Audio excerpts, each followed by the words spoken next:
आत्मवंदन masters हम कर रहे थे पत्री सर द्वारा लिखी बुक आत्मक्षेत्र का स्वाध्याय, जिसमें आज हम जानेंगे पत्री सर हमें क्या बताते हैं। आनापान सती ध्यान। पाली भाषा में आनापान सती शब्द का अर्थ है अपने समस्त ध्यान व चेतना को अपनी सामान्य स्वाभाविक श्वास प्रक्रिया की ओर ले जाना। आन का अर्थ है श्वास लेना, अपान का अर्थ है श्वास छोड़ना, सती का अर्थ है श्वास के साथ मिलकर रहना। आनापान सती में हमें अपने मन को सामान्य स्वाभाविक श्वास पर केंद्रित करना होता है। यह कार्य हमें श्वास के साथ अनायास और आनंदमय एकता की अनुभूति कराता है। कोई मंत्र उच्चारण अपेक्षित नहीं है। किसी भी देवी देवता के रूप को हमें मन में स्थापित नहीं करना है और हठ योग के किसी प्राणायाम संबंधी अभ्यास या कुंभक सांस को कुछ समय के लिए रोकना आदि करने की आवश्यकता नहीं है। किसी भी प्रकार के सुखासन को चुना जा सकता है। हमारा आसन या बैठने की मुद्रा यथासंभव आरामदायक रहनी चाहिए। हाथों में हाथ और उंगलियों में उंगलियां बंधी रहनी चाहिए। आंखें बंद रहनी चाहिए। हमारा ध्येय है यथासंभव मन में सामान्यतः लगातार चलती रहने वाली भटकन को रोकना। व्यर्थ विचारों के जन्म लेते ही तुरंत उन्हें समाप्त कर देना। ध्यान के 3 चरण। आनापानसति, कायानुपस्सना, विपस्सना। आनापान सति, आन अपान सति यानी उच्छ्वास निश्वास के साथ एक हो जाना। जब हम अपनी प्राकृतिक श्वास के साथ एक हो जाते हैं तो मन विचार शून्य हो जाता है और विश्व ऊर्जा शरीर में प्रवेश करती है। कायानुपस्सना, शरीर के भीतर होने वाली गतिविधियाँ। जब विश्व ऊर्जा पर्याप्त मात्रा में शरीर में प्रवेश करती है तो हमारे शरीर की 72,000 नाड़ियों की शुद्धि होने लगती है, जिससे शरीर के भीतर होने वाली गतिविधियों का अनुभव होता है। इस स्थिति को कायानुपस्सना कहते हैं। विपस्सना, विशेष रूप से देखना या विशेष दृष्टि होना। जब नाड़ी मंडल शुद्ध हो जाता है तो हमें विभिन्न प्रकार के दिव्य दृश्य दिखाई देते हैं। यह तीसरी आंख सचेत होने का अनुभव है। ध्यान के दौरान साधक इन 3 चरणों से गुजरता है। नाड़ी मंडल शुद्ध होने के उपरांत ही विपस्सना की स्थिति आती है। ध्यान विज्ञान के 3 सिद्धांत। ध्यान विज्ञान ऊर्जा का विज्ञान है। इसमें श्वास ही हमारी गुरु है। ध्यान से ही मनुष्य आत्म साक्षात्कार के मार्ग पर अग्रसर होता है। साधक जब ध्यान में ऊर्जा ग्रहण करता है तो 3 अवस्थाओं से गुजरता है। प्रथम, जब अपने प्राकृतिक श्वास के साथ होते हैं तो मन विचार शून्य हो जाता है। द्वितीय, जब मन विचार शून्य हो जाता है तो विश्व ऊर्जा हमारे भौतिक शरीर में प्रवेश करने लगती है। तृतीय, जब विश्व ऊर्जा पर्याप्त मात्रा में शरीर में प्रवेश करती है तो दिव्य चक्षु और आंतरिक शक्तियाँ जागृत होने लगती हैं। ध्यान के दौरान होने वाली बाधाएं। बाहरी बाधाएं। शुरू में बाहर से आने वाली आवाजें, शोर आदि से हमारा ध्यान भंग हो जाता है। शारीरिक बाधाएं। शरीर में दर्द, खुजलाहट, बेचैनी, गर्म या ठंडा लगना, सुन्न होने जैसा महसूस होता है। मानसिक बाधाएं। अत्यधिक विचारों का आना, घबराहट या बेचैनी होना, नींद में चले जाना, खर्राटे आना, भय, गुस्सा, उदासी, आँखों में पानी आना आदि बाधाएं हैं। किसी भी प्रकार की बाधा हो, आपको बार-बार अपना ध्यान श्वास पर लाना है। अपने भीतर होने वाली गतिविधियों में उलझना नहीं है। ध्यान में होने वाले अनुभव। पहला अनुभव, सर भारी होना। जब ब्रह्मरंध्र से ऊर्जा भीतर प्रवेश करती है तो कई बार शुरू में सर भारी लगता है, जो बाद में ठीक हो जाता है। दूसरा अनुभव, शरीर में हल्कापन। जब सूक्ष्म शरीर स्थूल शरीर से अलग होता है तो हमें स्थूल शरीर का वजन महसूस नहीं होता। तीसरा अनुभव, रंग दिखना। रंग भी ऊर्जा के विभिन्न रूप हैं। विभिन्न रंग दिखने का अर्थ है हमने ऊर्जा को ग्रहण किया है। चौथा अनुभव, विभिन्न आकृतियाँ दिखना। आँखें बंद करने से हमें अपने मन में अनेक आकृतियाँ दिखने लगती हैं। हमने आँखों से जो देखा है वह सब ध्यान में हमारे मनस्पटल पर उभरने लगता है। धीरे-धीरे हमारे मन की शुद्धि होने लगती है। शरीर में दर्द और शरीर का घूमना। जब ऊर्जा हमारे नाड़ी मंडल को शुद्ध करती है तो शरीर में दर्द महसूस होता है। ऐसा होने पर दवा लेने की ज़रूरत नहीं है। ज़्यादा ध्यान करने से हम भौतिक शरीर की बीमारियों से छुटकारा पा लेते हैं। जब हमारा सूक्ष्म शरीर भौतिक शरीर से बाहर आता है, हमें अपने भीतर ही घूमने का अनुभव होता है।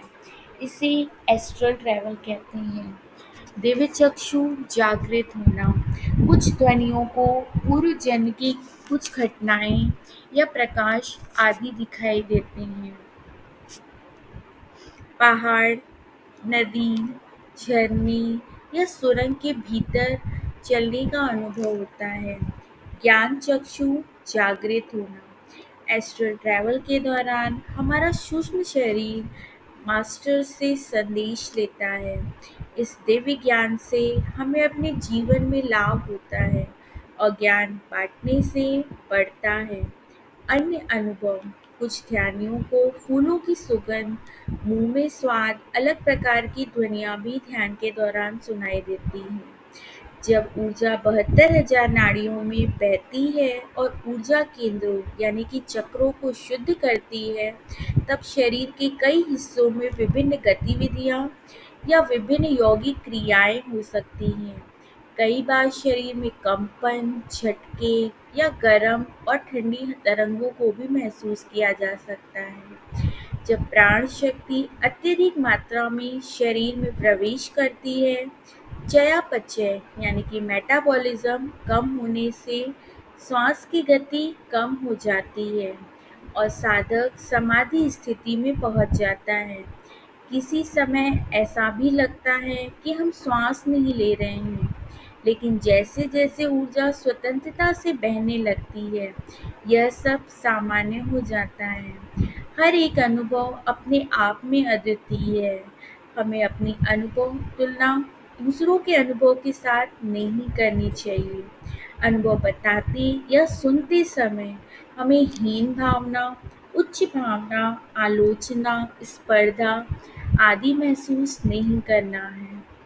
हर अनुभव को कृतज्ञता के साथ स्वीकार करके आगे बढ़ना है। अनुभव ध्यान मार्ग में मार्ग सूचक स्तंभ है। अनुभव अस्थायी हैं। हमें इस आध्यात्मिक यात्रा के दौरान किसी भी पड़ाव पर रुकना नहीं है। मंजिल को पाना है, अतः ध्यान करते रहें, अनुभव का आनंद लेते रहें। ध्यान क्या है? ध्यान का अर्थ है स्वयं के साथ होना, खुद से प्यार करना, स्वयं के साथ समय बिताना। जैसे हम अपने जीवन साथी के साथ समय बिताते हैं, अपने बच्चों के साथ, मित्रों के साथ, अपने पड़ोसियों के साथ समय बिताते हैं, वैसे ही हमें अपने साथ भी कुछ समय बिताना है। हमें प्रतिदिन अपने कमरे के एक कोने में बैठना चाहिए। चाहे तो सुखपूर्वक कुर्सी पर बैठें, दोनों पैरों को क्रॉस करें, शरीर को पूरी तरह शिथिल कर लें, आँखें बंद कर लें और हाथों को एक दूसरे में फंसा लें तथा सांस के साथ रहें। कुछ भी हो जाए, आँखें न खोलें। प्रत्येक व्यक्ति को प्रतिदिन ज़्यादा से ज़्यादा समय तक ध्यान करना चाहिए। जब भी समय मिले या जब भी कोई अन्य ज़रूरी काम न करना हो, ध्यान करना चाहिए। और हमारे दैनिक जीवन का एक हिस्सा होना चाहिए। ध्यान विज्ञान इतना ही सरल है। भौतिक गति के 3 नियम हैं तथा ऊष्म गति विज्ञान के भी 3 नियम हैं। इसी प्रकार ध्यान विज्ञान के भी 3 नियम हैं। पहला नियम इस प्रकार है, जब हम अपने सरल, सहज, सामान्य, कोमल, शांत, स्वाभाविक श्वास प्रवाह के साथ होते हैं तो मन विचार शून्य हो जाता है। श्वास शरीर का कोई अंग नहीं है, परंतु फिर भी शरीर के भीतर है। श्वास यद्यपि स्थूल वस्तु नहीं है, परंतु फिर भी इतना स्थूल अवश्य है कि उस पर एकाग्र हुआ जा सके। श्वास अनवरत चलने वाली एक क्रिया है। श्वास कभी वृद्धावस्था को प्राप्त नहीं होती। श्वास ही शुद्ध चेतना को शरीर में लेकर आती है। श्वास बहुत सरल है। श्वास को अनुभव किया जा सकता है, उसे पकड़ा भी जा सकता है। हमें श्वास के साथ संगति बिठानी होगी। जब हम सांस के साथ समस्वर हो जाते हैं तो मन खाली हो जाता है। यह है पहला नियम। महान ध्यान विज्ञान का पहला महान नियम ध्यान है मन को निःशब्द बनाना, और इस काम की शुरुआत श्वास से ही होती है। हम ध्यान का आरंभ किसी मंत्र पाठ से नहीं करते। इसकी कोई भूमिका नहीं है। ध्यान में मंत्र का कोई काम है ही नहीं। मुख को बंद ही रखना होगा। यह मुख तो इस भौतिक जगत का एक अंश है। इसलिए ध्यान विज्ञान में इसका कोई काम नहीं है, कोई भूमिका नहीं है। ध्यान विज्ञान में पहली खोज है श्वास और अंतिम चीज है दिव्य चक्षु या तीसरा नेत्र। ध्यान है मन को नीरव बनाना। इसलिए हम कोई भी बिंब या चित्र को मन में ही नहीं रख सकते जिस पर हमें अपने मन को केंद्रित करना हो। हमें मन को शून्य बना देना है। कुछ भी देखने का अभ्यास नहीं करना है। तृतीय नेत्र ध्यान पर आंखों को स्थिर नहीं करना है। ना तो मुंह से किसी प्रकार की आवाज निकालनी है और ना ही कोई मंत्र पढ़ना है। मन को श्वास के साथ रहना है।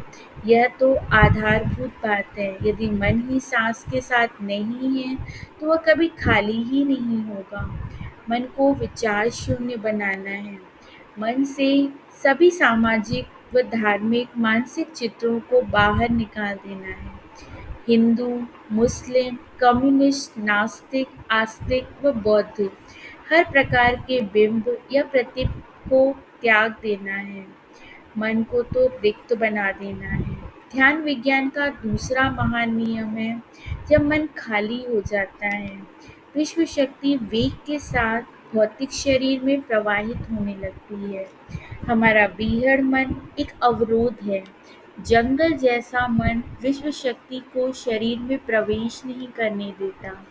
जब मन ही जंगल जैसा है तो यह एक बड़ी बाधा बन जाता है। यह तो वैश्विक ऊर्जा को अंदर उतरने ही नहीं देता।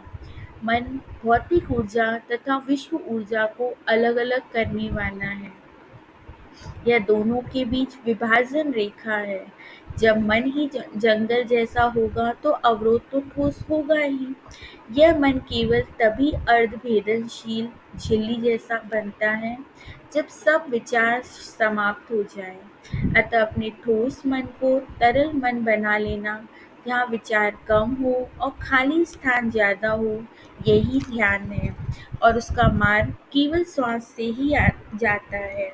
हम सभी अच्छी तरह जानते हैं कि किस प्रकार पौधों के मूल तंत्र में परासरण दाब रहता है। बाहर में पोषक तत्व जड़ों में आते हैं, क्योंकि जड़ का छोर अर्धभेदनशील होता है। जब मन ध्यान में होता है तब भी ऐसा ही होता है। मन भी भेदनशील बन जाता है। ठोस अवरोध अब छेद युक्त हो जाता है और असीम वैश्विक ऊर्जा भौतिक शरीर के भीतर प्रवाहित होने लगती है।